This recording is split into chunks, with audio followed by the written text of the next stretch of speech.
Welcome to the deep dive. You know, everywhere you look these days, artificial intelligence seems to be, well, the topic on everyone's lips. It really does. Hard to avoid it. Yeah, we're seeing these astonishing breakthroughs, capabilities that honestly felt like pure science fiction just a few years back. But alongside all that excitement, there's this palpable undercurrent of anxiety, isn't there? Definitely. Yeah. A lot of nervousness out there. You hear so much anti-AI chatter, focusing on everything from fears of, mass job loss to deeply ingrained bias, or even those really dramatic sort of existential threats to humanity itself. It's a lot. Can feel pretty overwhelming trying to sort through it all. It truly can, and that's exactly why we're taking this deep dive today. Our mission for you, the listener, is really to cut through some of that noise, to maybe move beyond just general apprehension and help you achieve a critically informed understanding of AI. Yeah, and we're going to frame our entire discussion around a core and I think incredibly insightful piece. William L. Weaver's The AI in the Mirror. Yeah. And this article offers this powerful, maybe even uncomfortable central argument that we believe is just absolutely vital for navigating this new landscape. So if you're grappling with the AI headlines, maybe trying to sort out fact from fear, and you want to gain some solid knowledge quickly, but, thoroughly, then you are definitely in the right place. We hope so. This deep dive aims to offer you a bit of a shortcut to being truly well-informed, providing some maybe surprising facts and frameworks to help you go beyond those surface-level discussions. Great. Now, what's the fundamental shift in perspective that Weaver's article asks us to consider? What's the core idea there? Well, Weaver argues that AI isn't actually inventing new flaws or problems for humanity. Instead, it's acting as this incredibly sophisticated mirror. A mirror, okay. Think about that for a moment. It doesn't create new issues. It reflects back to us humanity's own ingrained biases, the astonishing complexities of our own consciousness, our long and often messy history of borrowing and appropriation, and our ongoing, often complicated relationship with information and work. And it does all of this with just unprecedented clarity and scale. It's like holding up a massive magnifying glass to ourselves. That's a profound concept, a sophisticated mirror. So the AI isn't generating these problems out of thin air. It's holding up a reflection of us. And what's perhaps the most immediate and certainly one of the most uncomfortable reflections we see when we look into this AI mirror. Yeah, I think it's the reflection of our own biases. That's probably the one people encounter most directly. Right. The AI in the mirror immediately confronts one of the most common fears about AI head-on. It states, "We are horrified by its algorithmic biases." And this is a widespread concern. Right. It's valid to be concerned about the fairness and impartiality of these powerful new tools. Absolutely. We see stories almost daily about AI systems showing racial bias in lending algorithms, or gender bias in hiring software, or even political leanings popping up in generated text. It often feels like AI is introducing these new forms of prejudice into the world, or at least amplifying them massively. Yes, that's precisely what seems to be the common understanding. But the AI in the mirror reframes this, doesn't it? It draws a really crucial distinction. Okay, what's the distinction? It states, and I think this is absolutely critical, yet the AI did not invent racism, sexism, or any other form of prejudice. It learned it from our language, from the historical injustices embedded in our literature, news articles, and legal documents. The algorithm is simply a mirror, reflecting the systemic and often invisible biases we ourselves perpetuate. It is holding up the ghost of our collective past and present. Wow, that's a powerful and, definitely uncomfortable truth. The AI isn't creating the bias out of thin air. It's simply showing us what's already there in our own human data, the data it was trained on. Exactly. It fundamentally shifts the conversation, doesn't it? Yeah. From just blaming the AI, the tool, to looking critically at ourselves and the society that produced the data in the first place. It really does. But how exactly does AI acquire these biases? It's not like someone's sitting there programming and be biased against X group, is it? Or is it? Generally not directly like that, no. To understand the how, we can draw a clearer picture from another piece you looked at, the algorithmic oracle. Okay. It explains that large language models, or LLMs, the kind of AI many people interact with daily, like ChatGPT or similar tools, are, and this is the key quote, tools created by humans, trained on human-generated data, and aligned by human feedback. Right. Human, human, human. Exactly. It's human all the way down. This means the biases aren't some mysterious emergent phenomena that just appears out of the code. They are, in effect, baked in through their inputs, the data they learn from, and through the very design choices made by their human creators. So, okay, if you imagine the AI's training data as basically everything it ate growing up, metaphorically speaking. Yeah, that's a good way to put it. It makes perfect sense. If that diet consisted of, centuries of human historical records, news articles, literature, internet forums, even everyday conversations that contain skewed or prejudiced information, and let's be honest, much of our historical and even contemporary data does contain that. Absolutely. It's unavoidable. Then the AI will inevitably internalize and then reflect those patterns in its output. It's just reflecting the source material, warts and all. Precisely. It's not discerning truth or filtering based on some inherent moral compass.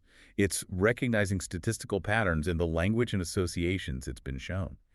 If certain demographics are historically underrepresented in positive contexts in the data or constantly associated with specific negative stereotypes, the AI will learn those associations. It's just math, essentially, pattern matching. And the algorithmic oracle goes a step further.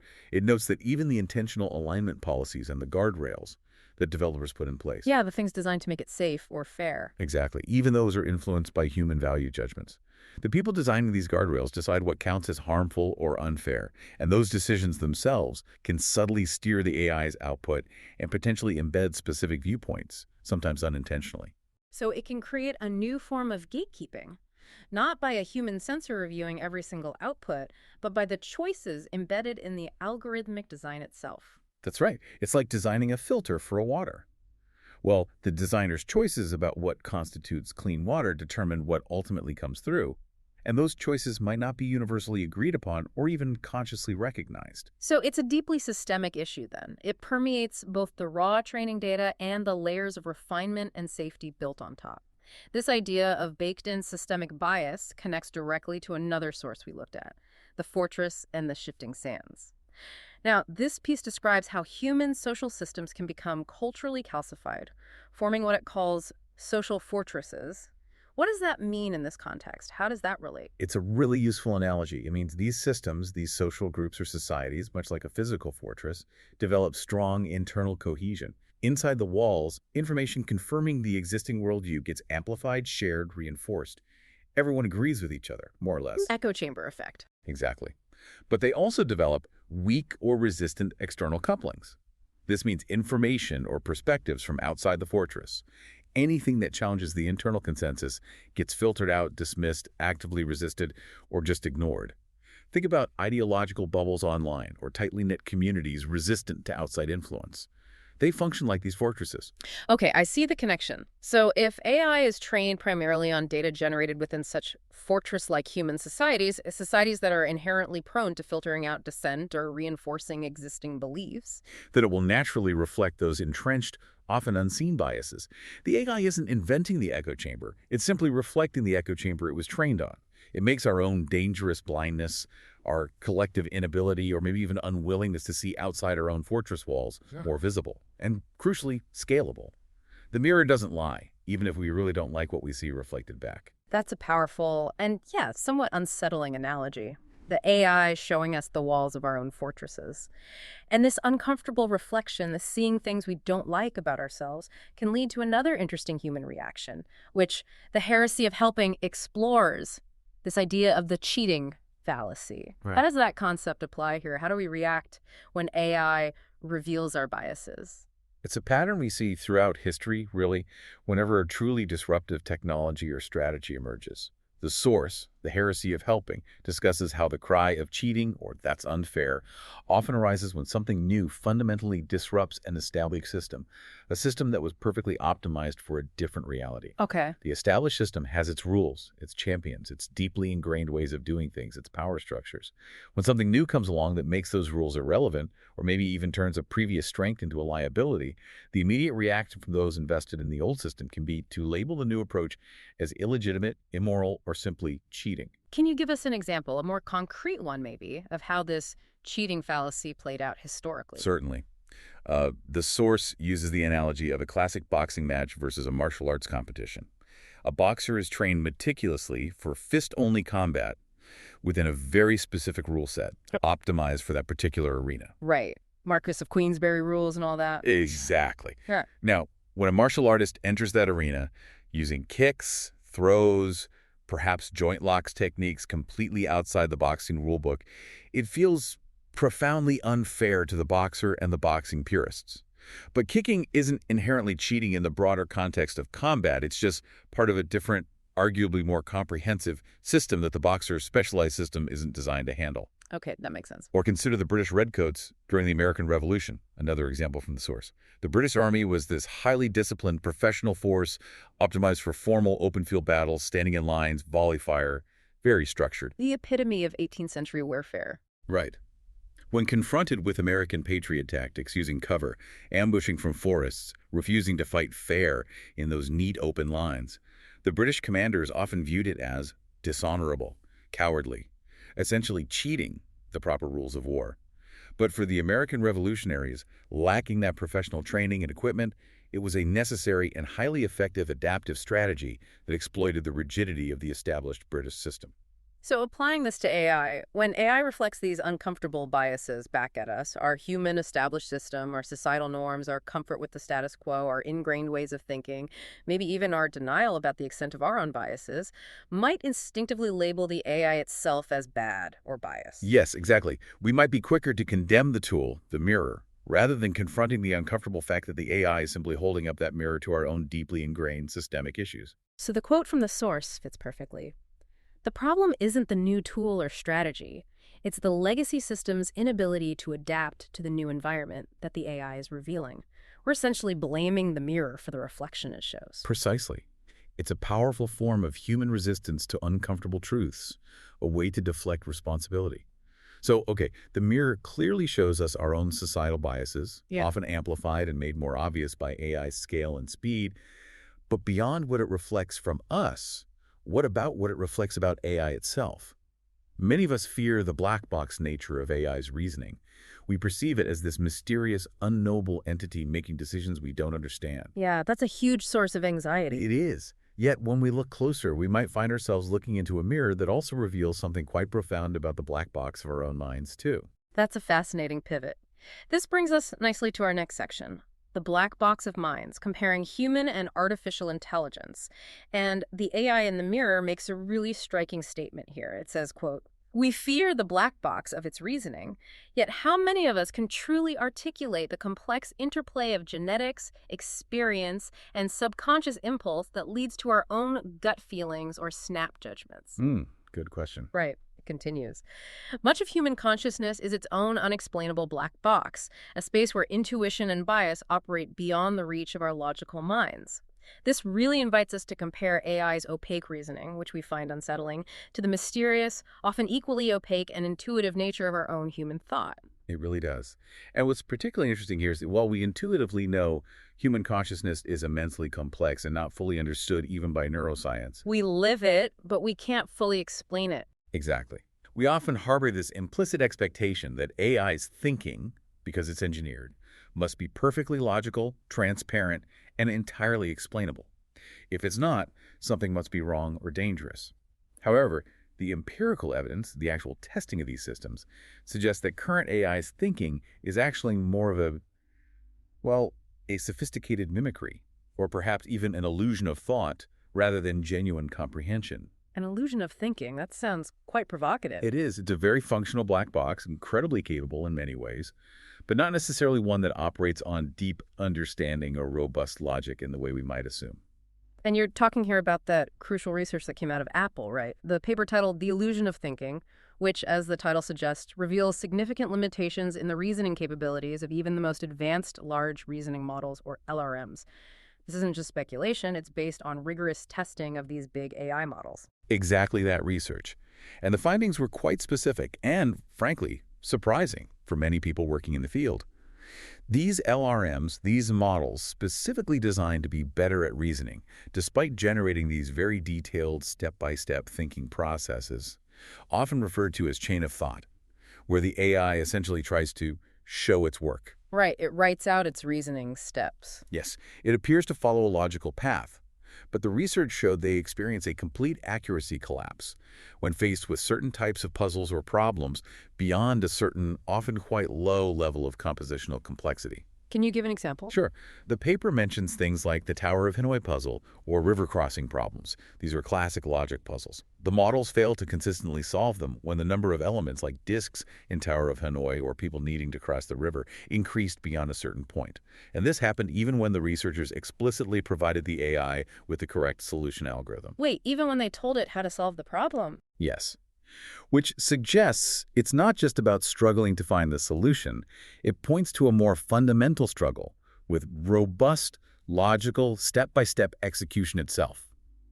The ability to generate convincing text that looks like problem solving isn't the same thing as actually possessing the underlying capability to solve the problem reliably and robustly, especially as complexity scales up. That is a revelation. It means they can mimic the process of thinking, generate all those words, those thought tokens, but the actual underlying logical capacity kind of falls apart at a certain point.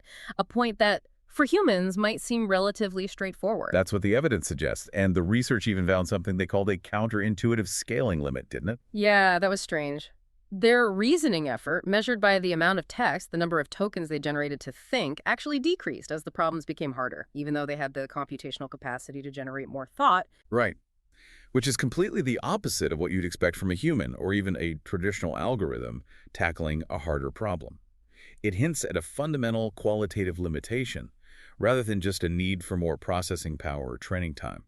It's as if, beyond a certain complexity threshold, the model just, well, it gives up, or maybe resorts to less effective, simpler strategies, even if it could theoretically try harder or follow the provided steps more carefully. It's like it doesn't have the cognitive stamina or the robust internal logic. Something like that. Perhaps most counterintuitively, the research found that in low-complexity tasks, standard LLMs, the ones without the fancy explicit reasoning mechanisms, often surprisingly outperformed the specialized LRMs in both efficiency and accuracy. So the reasoning models could actually overthink simple problems. That's the implication. They might generate lots of unnecessary thought steps that don't actually improve the outcome and might even introduce errors. It's a bit like a student meticulously writing out every single arithmetic step for calculating 2 plus 2, when simply knowing the answer instantly would be faster and just as accurate, maybe even more reliable. So the overall analysis from this research strongly suggests that current AI thinking is really, as you said, a sophisticated mimicry rather than genuine comprehension. While incredibly powerful at generating text and finding patterns, these models are primarily pattern matching and generation engines. They excel at processing and producing human-like text based on patterns learned from unimaginably vast data sets. But they don't truly understand or think or reason in a human sense. Their black box is functional, capable of stunning output, but it's also empirically brittle in ways human cognition, for all its flaws, generally isn't. It's very, very good at sounding like it's thinking, but it's not actually thinking in the way we understand the term. Precisely. And this brittle illusion of thinking can be understood perhaps more deeply through another framework from William Weaver, his River of Reality framework. Okay, tell us about that. This framework posits that reality isn't just one flat thing. It's structured in tiers of emergent complexity. You can think of it like a multi-story building, where each floor builds upon the one below it, and each floor is defined by different kinds of fundamental flows. Okay, let's quickly outline those tiers just to make the framework clear for everyone. Tier 1 is the physical basis, right? Dealing with fundamental concepts like energy, material, and basic information flows. Correct. The bedrock. Tier 2 is life sciences, focusing on self-organizing systems, things like cells and organisms, and this concept of autopoiesis, that fascinating idea of systems that can continuously create and maintain themselves, living things, basically. Exactly. Self-making systems. And then Tier 3 encompasses the social sciences and humanities. This is where uniquely human things like complex consciousness, culture, individual choice, economic systems, governance, all those really complex social structures truly emerge. That's the structure. Yeah. Now, Forging the Silicon Soul, another piece we looked at, uses this framework to argue that current LRMs, despite their impressive text generation capabilities, have only achieved a primitive and often brittle version of just one flow, the flow of information. Which is foundational for Tier 3, but only the beginning. Right. It's the flow driven by science, data processing, our ability to handle information. But the crucial dependency principle of the River of Reality states that a weak, unstable, or unreliable flow at a lower tier fundamentally limits or even prevents the stable emergence and healthy functioning of the tiers above it. Okay. So because AI's foundational flow of information is empirically brittle, as demonstrated by that Apple research showing its reasoning limitations, it therefore prevents the emergence of higher-order cognitive functions, like true abstraction or consciousness. It's like trying to build the top floors of that building on a shaky foundation. You've got it. The human black box, our consciousness, encompasses these incredibly complex internal models built upon robust integrated flows, not just of information, but also connection, social bonds, hierarchy organization, commerce, value exchange, and governance, rules and decision-making. All these things described in the River of Reality and Forging the Silicon Soul. AI's current black box is essentially missing these entire developmental stages or foundational floors of the building. So it highlights why it operates so differently from human minds. It's not just a matter of needing more data or faster chips. It's a matter of missing fundamental building blocks required for true comprehension, consciousness, and robust reasoning. Precisely. So the mirror, in this sense, reveals the very distinct nature of AI's thinking compared to our own. It shows us that our human black box, mysterious as it is built on a far more integrated, multi-layered, and robust foundation. Okay, that's a really helpful framework. Now let's turn to another common accusation that often makes headlines and causes a lot of heated debate: AI's data scraping and the whole copyright infringement issue. Yes, the intellectual property battlefield. Exactly.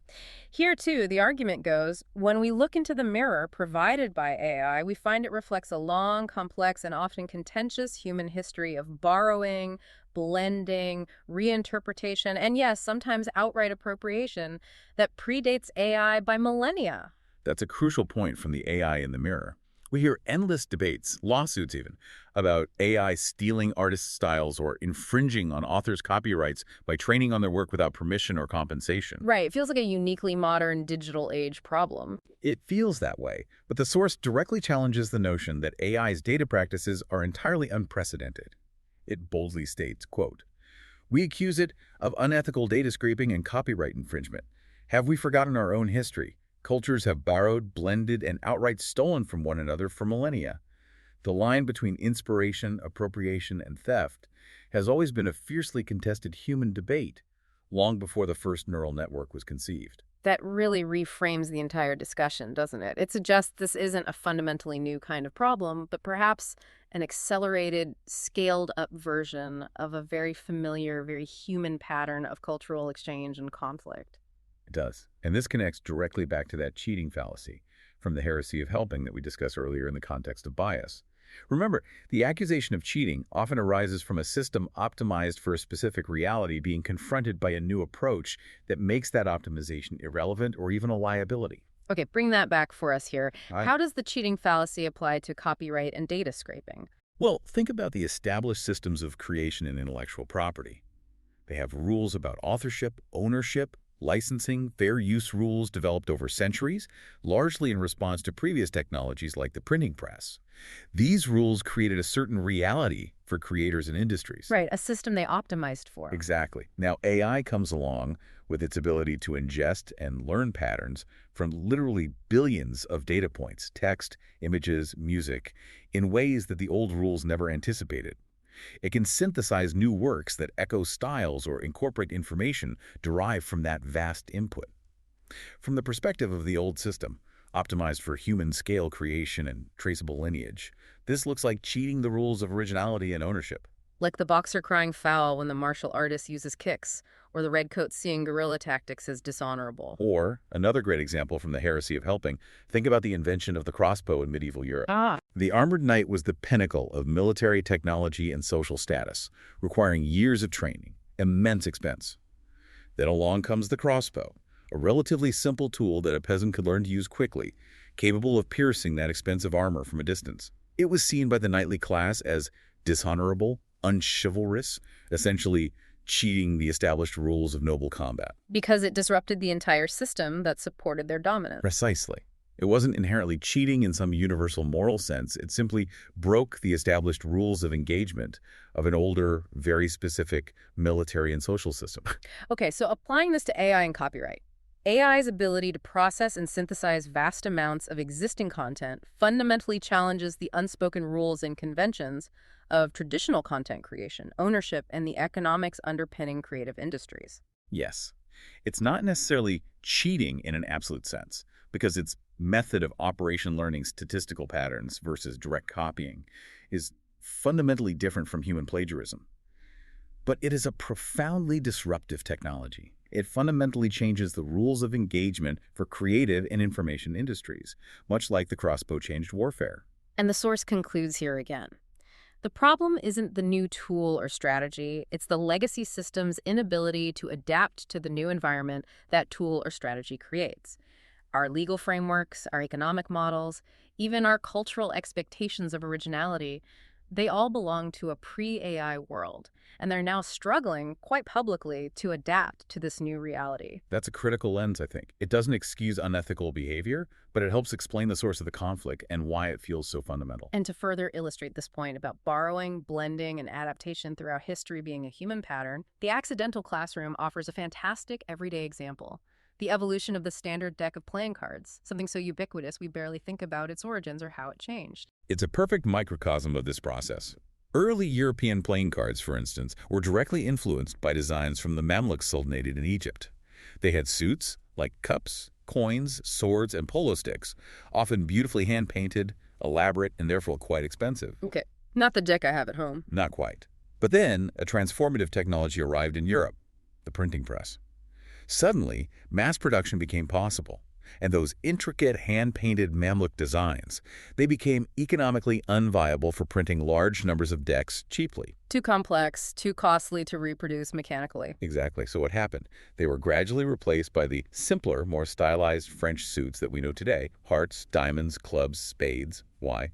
Because those simpler shapes were far easier and cheaper to print, using woodcuts or stencils. So it wasn't necessarily cheating or stealing the Mamluk designs in a negative sense. It was a pragmatic adaptation, a reinterpretation of a cultural artifact driven directly by the capabilities and economics of a new technology, the printing press aimed at mass production and wider dissemination.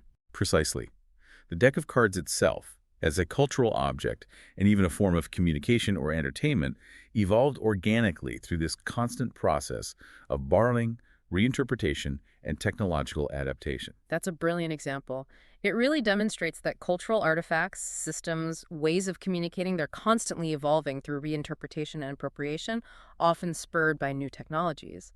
AI, then, through its data practices, is simply accelerating this age-old human pattern, but on a scale and at a speed we've never seen before. It's doing systematically and computationally what humans have done more slowly and iteratively for centuries. And this idea of AI as a powerful interpreter and synthesizer of existing information is reinforced by another piece, Echoes of Understanding, which presents AI as potentially our nascent universal translator. Interesting. Universal translated what? Well, it doesn't just talk about translating between human languages, although it does that increasingly well. It notes AI's emerging ability to perhaps decipher ancient tongues that have long puzzled scholars, or even understand animal calls by finding patterns we miss, or maybe even detect subtle electrical signals between trees in a forest ecosystem. Wow, okay, so it's about finding patterns in any kind of signal or data. Exactly. These examples highlight AI's unique capacity to take vast amounts of existing languages and signals, whether they're historical human records, complex biological communications, or even the nuanced electrical pulses within a forest, and extract, synthesize, and recontextualize patterns in ways previously impossible for humans alone. It's not necessarily creating fundamentally new information from scratch, but it's unlocking hidden meaning, revealing connections within existing information, which is itself a very sophisticated form of borrowing and interpretation of the world's existing data. So the mirror reveals our complex, long-standing relationship with borrowing, blending, and innovation, a relationship that has always defined human culture, now just amplified and accelerated dramatically by AI. Okay. Yeah. Finally, let's address perhaps the most pervasive fear of all, the one that maybe keeps people up at night, that AI will somehow devalue human creativity, render our unique skills obsolete, and perhaps worse, lead to unprecedented levels of mass manipulation. The big ones, yeah. Here, too, the central argument is that the mirror shows us AI not as some entirely new existential threat, but rather as a powerful new instrument being added to a very old orchestra, an orchestra that has been playing tunes of persuasion and creativity for a long time.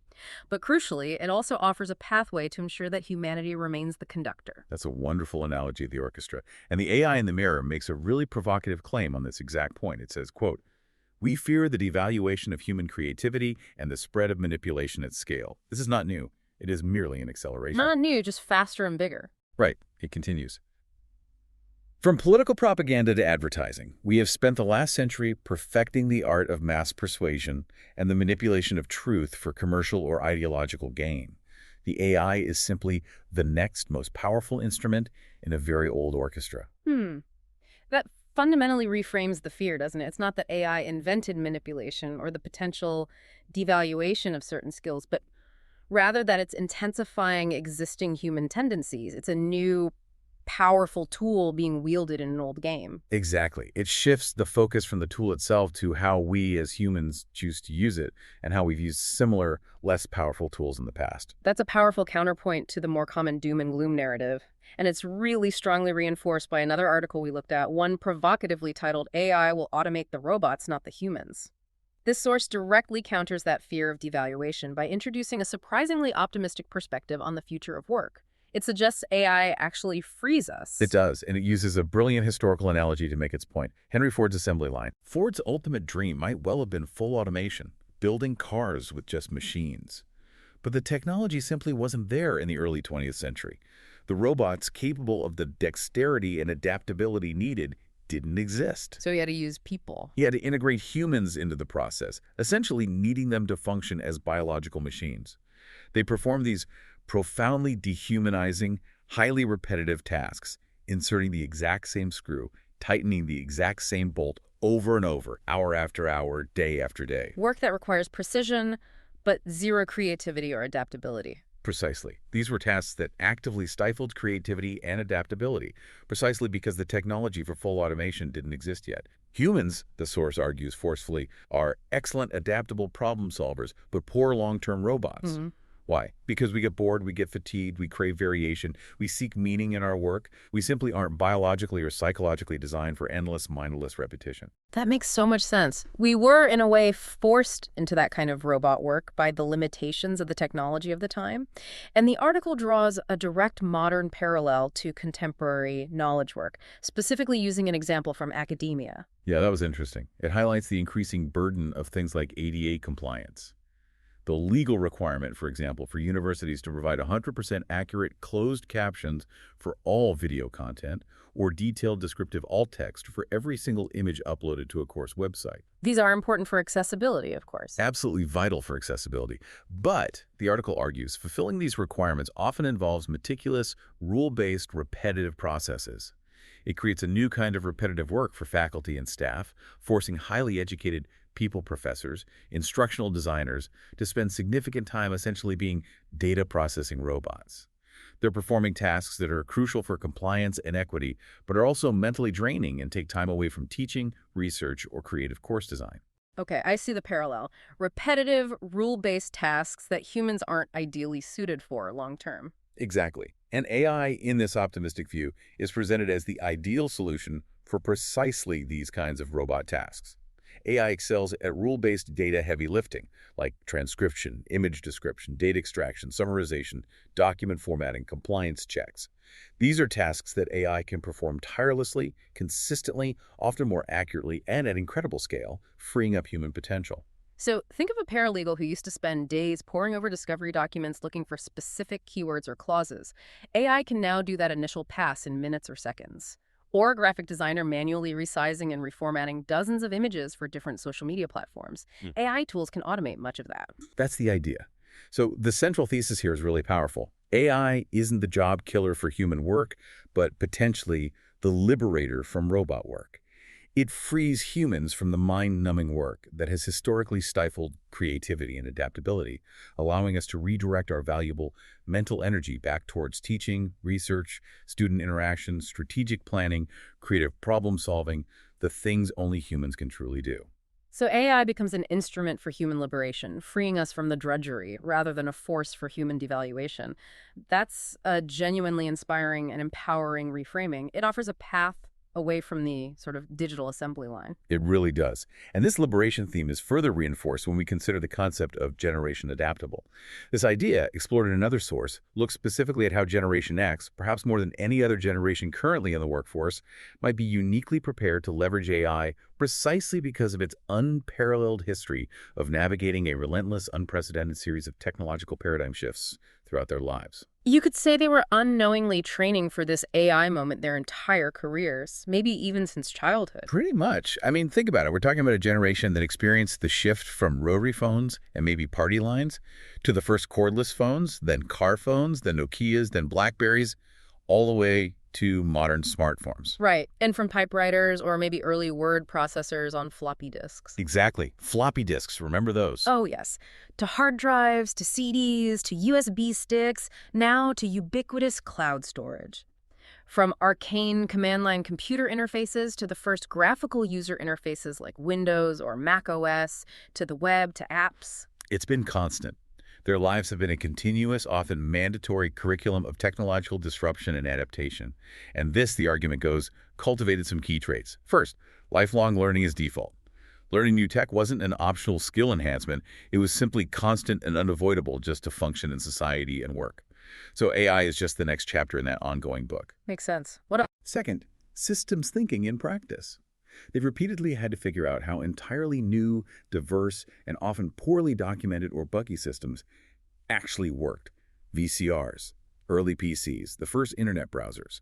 They had to understand the inputs, processes, and outputs intuitively, often through trial and error, just to make the darn things work. This gives them a practical, almost instinctive ability to deconstruct and figure out how to utilize new technologies like AI, even without a perfect manual. You just had to tinker until it worked. You did. Which leads to the third trait, resilience and problem solving. Living through all that early, often frustratingly buggy tech fostered a knack for troubleshooting, for persistence, for finding workarounds when things inevitably didn't work as advertised. You couldn't just give up, you had to figure it out. And fourth. And perhaps most importantly, this builds a strong sense of agency over apprehension. Because a cumulative history of successfully navigating and mastering fundamental technological changes builds confidence rather than fear when the next big change comes along. They've seen versions of this movie before, just with different technologies and actors. So these traits collectively position individuals from that generation, and perhaps others who've cultivated similar adaptability, to pivot away from the repetitive, rule-bound robot jobs AI can now handle. They're prepared not just to cope with AI, but to actively leverage AI as a powerful tool for the higher-level, creative, strategic problem-solving that humans excel at. Their adaptability isn't just about survival, it's about knowing how to integrate this new tool to automate the rote work, enabling them to focus their energy on the truly human contribution. Exactly. It's about seeing AI not as a threat, but as leverage. And this idea of AI amplifying human creativity and capability is demonstrated really beautifully through the practical example of an AI-augmented systems-based workflow described in the source, the AI Copilot. It shows vividly how AI can act as a co-pilot, actively amplifying human thought and creativity, leading to both an accelerated cadence and increased depth in creative or knowledge work, all while importantly allowing the human to keep their own authentic voice. Can you walk us through what that might actually look like in practice? How does that co-pilot relationship work? Certainly. Let's imagine a scenario. Maybe a researcher drafting a complex literature review, or a marketing professional brainstorming a new campaign strategy, or even just someone writing a detailed report. Instead of starting from the intimidating blank page, the human pilot takes charge. They give the AI co-pilot a detailed prompt, essentially, their instructions. Like director's notes. Exactly like director's notes. What's the core argument or objective? Who is the target audience? What's the desired tone, style, or format? What specific points must be included? The human sets the clear intention and direction. The AI can then rapidly generate a whole range of possibilities, maybe several draft outlines, different angles to consider, initial drafts of specific sections, summaries of relevant background information, or even suggest supporting data points, facts, or counterarguments the human hadn't considered. So it does the initial heavy lifting, the brainstorming, the grunt work. It can, yes, but then the human pilot steps back in. They review the AI's output critically. They refine it, they edit it, they discard weak ideas, they combine strong ones, they add their unique insights, their nuanced perspective, their creative spark, their strategic judgment. The AI might do the heavy lifting of synthesizing large amounts of background material or generating variations quickly, but the human provides the essential value, the unique insight, the critical evaluation, the ethical considerations, the creative flair, the nuanced argument, and crucially, the final editorial control and responsibility. So it allows for that accelerated cadence, getting more done faster, and potentially increased depth because the human isn't bogged down in the foundational, often repetitive parts of the work. They can focus their time on the higher level thinking. Precisely. It's envisioned as a true partnership where AI acts as a powerful leverage point. Small inputs of focused human direction and critical feedback can result in large outputs of generated content or analysis, drastically boosting efficiency and throughput. But, and this is key, it always requires human intentionality, critical judgment, and editorial control as the indispensable drivers. The human remains the pilot, firmly in command, using the AI as an advanced tool. And this vision directly counters the simplistic "AI will replace all creatives" argument. It's a much more nuanced and, frankly, exciting vision of partnership, not replacement. It really reinforces the idea that human creativity isn't necessarily devalued, but rather potentially amplified, augmented, freed up to do more. Now, let's circle back quickly to the other side of that coin, the manipulation at scale aspect identified back in the AI in the mirror. We acknowledge that AI can certainly be used as an incredibly powerful instrument for mass persuasion, for propaganda, for disinformation, just as previous media technologies have been. It undeniably can. The potential for misuse is significant. But the sources suggest the primary solution isn't necessarily just trying to build a perfectly unbiased or unmanipulative AI, which might be impossible anyway, or even just banning the technology. Instead, it's about empowering the audience, the user, the citizen, to discern. Precisely. The algorithmic oracle really stresses this point. It argues that the ultimate safeguard isn't going to be a flawless AI oracle spitting out perfect truth. It's you, the user. The emphasis shifts. It argues that the user, the individual, needs to be equipped with robust critical thinking skills more than ever before. So this applies directly to navigating the modern information landscape, learning how to spot deepfakes, how to evaluate sources, how to recognize propaganda techniques, how to identify statistically biased information, regardless of whether it was generated by a human or an AI. It's about empowering the individual with agency and critical discernment in an increasingly complex and often polluted information environment. You can't stop the flood of information generated by humans or AI, but you can learn how to navigate it safely and effectively. And the Spark and the Spectrum strongly reinforces this with its core concept of education as agency. It emphasizes the need for education systems to shift focus, teaching how to think alongside what to know. Moving beyond just memorizing facts. Exactly. This means explicitly cultivating skills like critical thinking, problem-solving frameworks, and systems thinking as core competencies for everyone. It also means valuing and fostering broad intellectual curiosity, the desire to understand different perspectives and look deeper.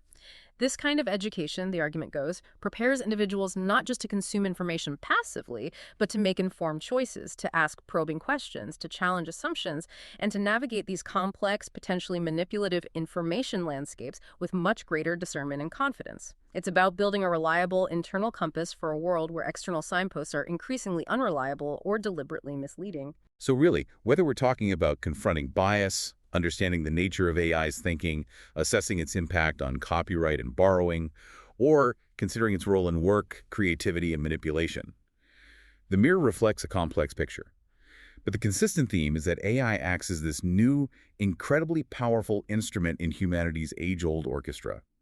And the most important part of making sense of this powerful new music and ensuring it serves humanity well is for each of us to develop our own critical ear and a profound sense of personal agency. We need to ensure humanity remains the conductor, thoughtfully shaping the symphony, not merely reacting passively to the noise or letting the instrument dictate the tune. Let's try and bring all these threads together now. This deep dive, guided primarily by William L. Weaver's insightful essay, The AI in the Mirror, and flavored by these other perspectives, has hopefully revealed a powerful, perhaps counterintuitive truth. AI isn't some alien force invading our world and inventing entirely new problems for humanity. No, it's more familiar than that, in a way. Instead, it serves as this incredibly powerful, high-resolution mirror. It reflects back to us our own ingrained societal biases, often making them more obvious, more quantifiable, and more scalable than ever before. It forces us, if we're willing to look, to confront the social fortresses of belief and exclusion we've built over generations. Hmm. It also, by contrast, shows us the unique, complex, and still largely mysterious nature of our own human consciousness, our intuition, our creativity, our capacity for genuine understanding, setting it against AI's current, more brittle pattern-matching operations. It highlights the missing developmental stages, the different foundational flows in current AI models compared to human cognition. And it echoes our long, often messy, and continuous human history of adapting to technological disruption. It reflects our ongoing debates and struggles over creation, inspiration, ownership, and appropriation, demonstrating that these are familiar human patterns, now just accelerated and intensified to an unprecedented degree by AI's capabilities. And yes, absolutely, it accelerates our existing human tendencies towards both profound creativity and liberation from drudgery, and towards large-scale manipulation and the concentration of power. It's an amplifier for both our best and worst potentials. But the key takeaway here, we hope, is that instead of being overwhelmed or paralyzed by what this powerful mirror shows us, we encourage you, the listener, to see it as an opportunity for deep societal and personal self-reflection, and for proactive, intentional adaptation.